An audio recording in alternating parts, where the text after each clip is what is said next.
Hi there, this is Alex, Nathan, Connor and Michael from the group, just doing a vlog all together to answer the first evaluation question, which is, in what ways does your promotional package use, develop or challenge the forms and conventions of existing music video or promo packages? And so in this vlog, obviously we're going to be talking about the different elements of the digipack. Firstly, the front cover, which basically for our front cover, the idea that we had was for it to be, I think, like we said in the other blog, we had the Demon Hunter logo graffitied onto a brick wall with like the sky or a barren wasteland or something in the background as part of the wall is broken down, so you can sort of see over it and see what's going on in the background.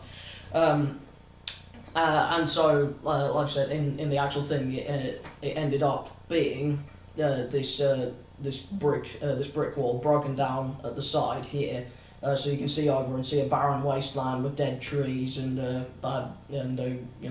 just everything's gone in the background, and then in the foreground on this destroyed bit of wall you've got graffitied is the Demon Hunter logo itself with a nail, a massive nail stuck through the hole, the bullet hole in the demon's skull. And so the way I feel this conforms to the conventions of the genre itself, of metal, to create this sort of grungy sort of feel to it, because it's graffiti, there's broken down walls, nothing's really what it should be around here, and also with the post-apocalyptic environment, that's a theme that happens quite a lot in this sort of genre, with songs about the end of the world and everything. And as for the band, the conventions of the band themselves, I would say that it also conforms to that, because on every other album cover of the band, from the band Demon Hunter, there is some form of image, of meaningful image on the cover with the Demon Hunter logo somewhere in some way, shape or form, either graffiti or carved into a rock or something. Not graffiti yet, not until now. Well, not until that. Not yeah, until but, now. We're on the first. yeah, with the newcomers. But Why yeah, did we carve into the wall? Because that would have taken time and Years. effort. Okay. Yeah. Cool. So I'm going to talk about the back cover, which is kind of like a continuous photo of the front cover when you open it out. In that it's the same wall, but if you have the front cover by itself, you have like a wall and a little bit of the sky over top, and the back cover, the same wall, it crumbles down diagonally, so it shows obviously the destruction of this wall, and therefore links to the whole apocalypse theme and such. On the back, because it's the back and not like the main face of the album, we're having all the information and logos needed to advertise both the band and the record company. So on the back we're gonna have the actual barcode, which will be in the bottom corner, so it's out the way, and that'll be used, obviously, would have been used in stores for purchase reasons, etc. We're also going to have the band's advertisement for their social media site. So we've got the a little Twitter symbol and the @Demon Hunter Band, which is the real one, and a little Facebook symbol with Demon Hunter in next to it. Therefore, obviously, advertising them. We've also got some websites which also advertise further information where you can buy band merch, that kind of stuff. So we've got solidstaterecords.com, which is the what is it? Band record company. I couldn't think of the word. Thank you. Demonhunter.net, which is the band's website, and just another place where you can buy band merch. We've also got the Solid State Record logo, again advertising the record company, and we've also got the compact disc digital audio logo, which is obviously what we use for the CD, which just advertises the CD maker. On the back, the actual picture, like I say, will be the crumbling wall, and on the wall will be we have spray painted the DH bit that we did alongside the actual demon face. So obviously the DH symbolising Demon Hunter. And again, like like it again relates to like the rebellious nature of the music genre, because obviously metal is seen as like a rebellious, Genre. in your face kind of genre, and then graffiti links to that. It shows breaking rules, etc. Which we didn't do. Which we didn't do. Cleaned No, the we graffiti did. off. We are the did worst clean it metalheads off. ever. No, we Got permission. Yeah, as we well. did. we got yeah. permission. Yeah. On the back, we're also going to have a full list of the songs in the actual album. So was the actual album Extremist, or is that the other one? Extremist, man. I think it was Extremist. If not, it was. It was. Definitely okay. Extremist album, which the last one live is part of, but we've just taken the full list of the songs and chucked that just next to the DH sign, still on the wall, but we're not actually going to write it on the real wall. We'll just add it in later, at a later date, with fancy writing and such, and have the last one live at the top in a slightly larger font than the rest of the songs to show, or to emphasise that that's the single. the single. Above the wall, we'll also have the sky, which obviously was in the front cover, but in the back panel, the sky won't be the lovely blue sky with tinges of yellow, but rather a dark, harrowing kind of looking sky with red tinges, again to symbolise hatred, hell, apocalypse vibe, and therefore the contrast of the in the blue angelic sky compared to the hellish sky on the back shows the war, or the conflict between good and evil, which is kind of highlighted in the theme of the apocalypse. Overall, the back panel, we all feel, also conforms. I swear, I can't think of words to that. It conforms to the conventions of real life back panels, in that it has all of the, let's face it, all the jargon that the band don't really want to show, just chucked on the back, that no one ever reads. Ticks all the boxes. It ticks all the boxes. All the stuff that needs to be on there is chucked on the back, which you will find on practically every real life CD. It's very rare that you'll find all of that jargony stuff on the front cover. So it's very much like real life examples, and like real Demon Hunter albums, like the Extremist one, where they have put the barcode, they have put all the information, they have put the track listing, they put all of that on the back. And it also conforms in that the actual picture is in most ways just as important as the front. Obviously not as important, because the front cover is the front cover at the end of the day. But by linking the two, it also adds some sort of it was kind of some sort of a storyline to the actual picture, in that it links to the narrative side of the music video, which again you will see in real life music videos. For instance, obviously David Bowie's Black Star, the actual cover is a black star, just a literal picture of a black star, and then the back panel is the actual track listing, and that of course links to the song Black Star, etc. So yeah, is there anything else I've missed out? I don't think Off so. the back panel, no? Apart from the track listing. I said that. Oh, did you? Yeah, track Yeah. listing.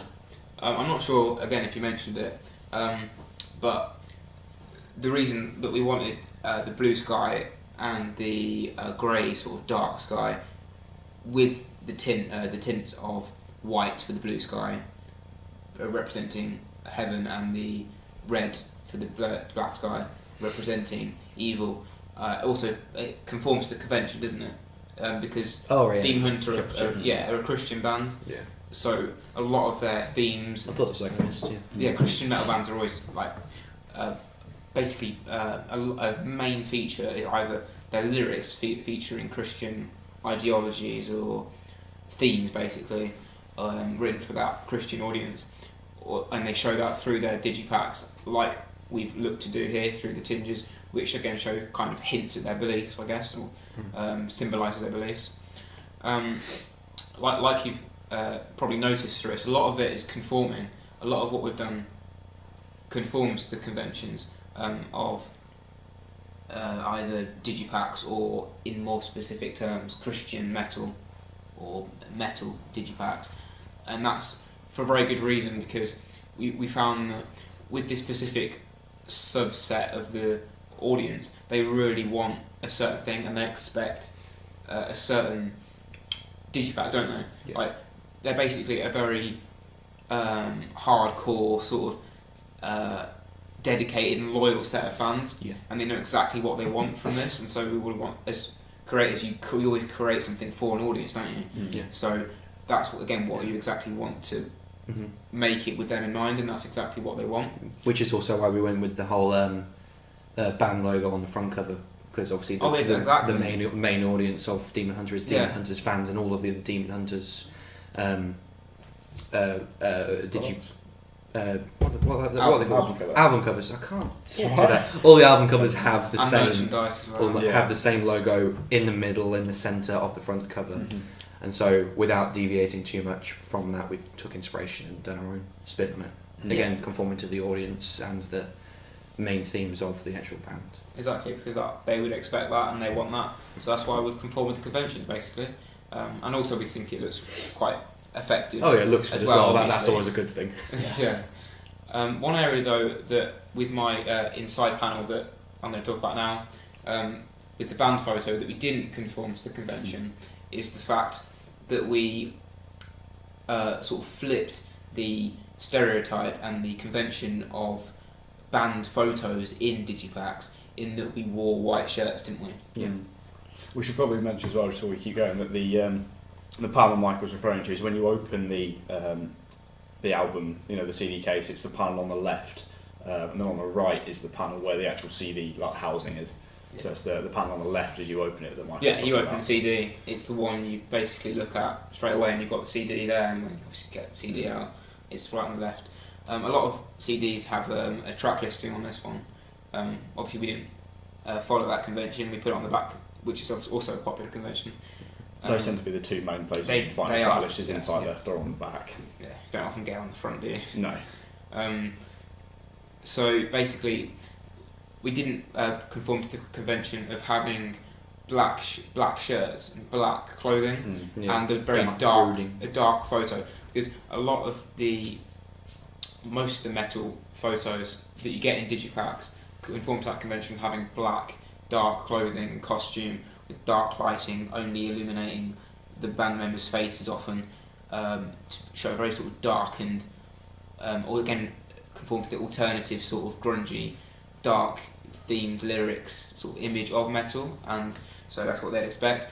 But we thought that we would link the digipack and the music video, which is why we're wearing the same costume in the band photo that we feature on the inside panel of the digipack, as we feature in the performance side, so Yes. the people can see that synergy and they can notice the fact that we're all wearing the same costume, and so we obviously are a band, so we're linked together, and they get more of that sort of focus. And it's also probably important to note that because of the white, we're symbolising good, and again that links to the Christian sort of lyrics and the whole theme of them, so again that conforms with the Christian convention, and so that's why we sort of went with the same costume for both of those reasons, and we feel like with both subverting and conforming to it, we've sort of got the right mix. But also, another thing to state is we also conform to the convention of having a low angle shot of the band. So the one I think we're going to choose is the one where Connor's down low, and then we're above him with a very, again, apocalyptic background, which again links with both the front cover and the whole digipack, and it also links with the narrative, obviously, because that's the main theme, obviously the apocalypse, like we've said before. So we want to have a low angle shot, which again most bands do because it shows them to be powerful and more impressive, which is also what they want to be seen by from the audience. And again, with that, when we were doing it, we had the facial expressions of a sort of moody, grungy, alternative sort of band, which again is what the audience want and conforms to the convention. As we've seen in loads of research and personal experience, that's basically always what they go for. Yeah. And we wanted to conform to that because it really makes a much better shot than if you smile, because you can't when it's such dark lyrics and a dark theme and alternative band like this, you can't really be smiling.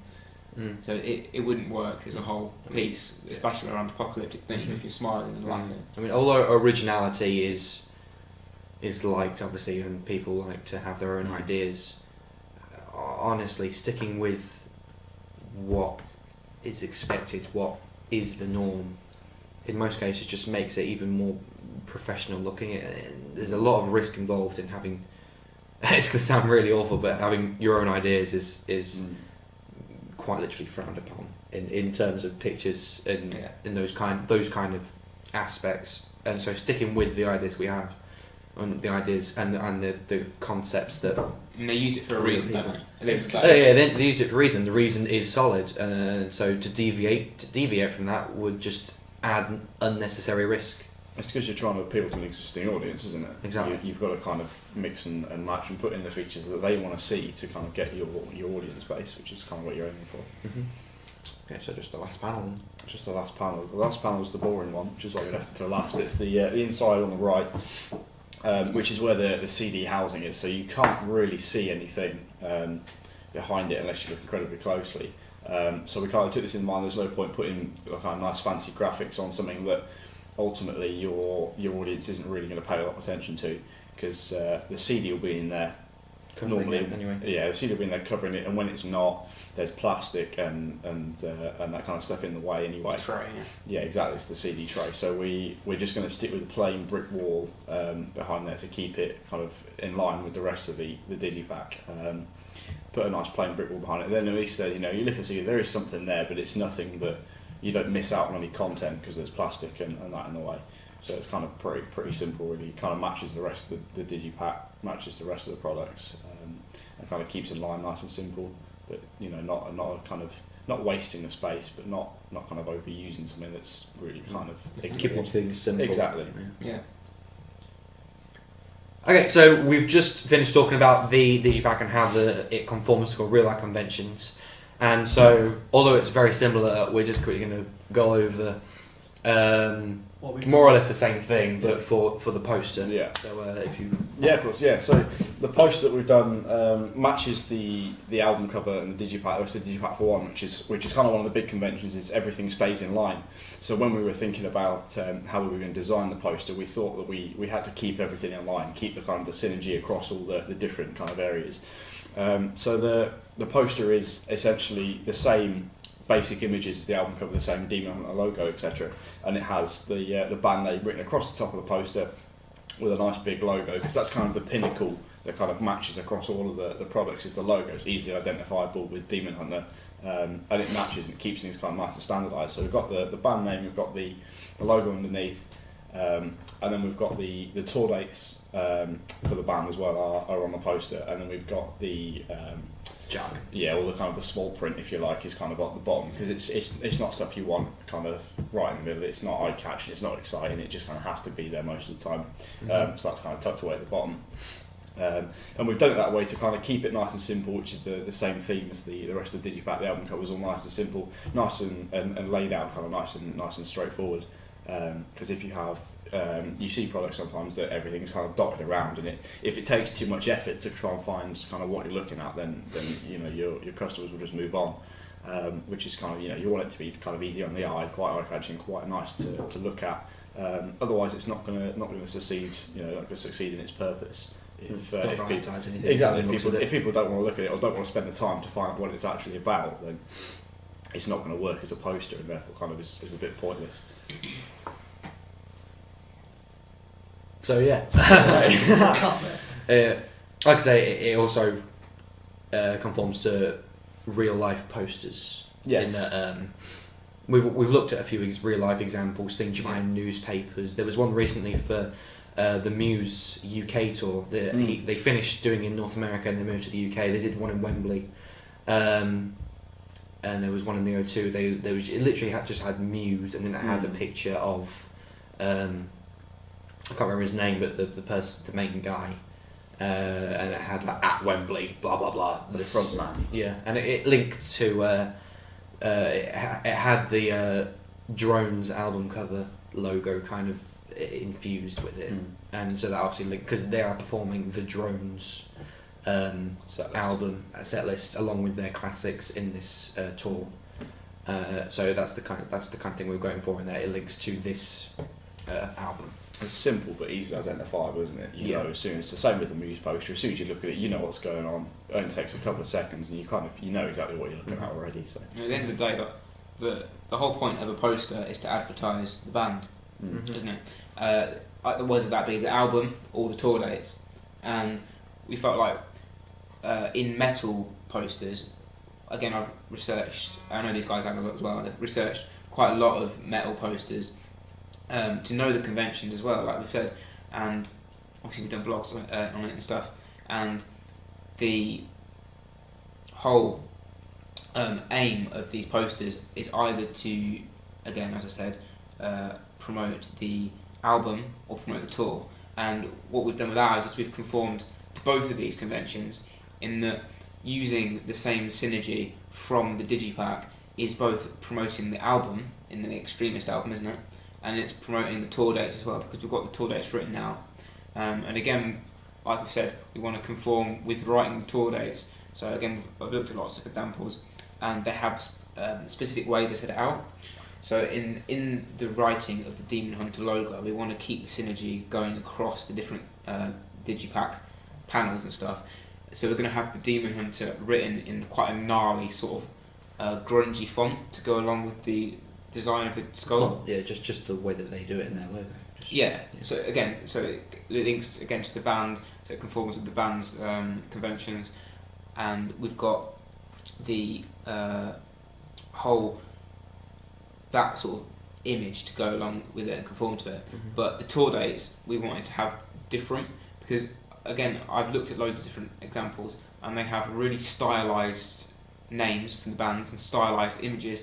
But then with the tour dates, they keep it really nice, plain and simple, so that the people can get like they can see the eye-catching design basically, and then they get dragged into looking at the poster, and then once they've seen the design and they're engaged with it, then if they find it interesting, then they can actually read. Yeah, the tour dates tend to be Tour dates. smaller print, so if they're kind of a Yeah. big, kind of calligraphy font, or they're all fancy, it's not nice to read that kind of stuff if it's small. If it's too cluttered, it just looks Exactly. silly. Yeah, so Exactly. you keep the smaller bits straighter and simpler. Yeah, they say it in really simple font, like this location, very simple dates, Yeah. 18 plus. So that's exactly what we've done with ours. We've kept ours really simple and plain, so that again, conformity's convention really works, because the whole point of the poster, the whole aim and purpose of it, is to sell either tours or sell the album.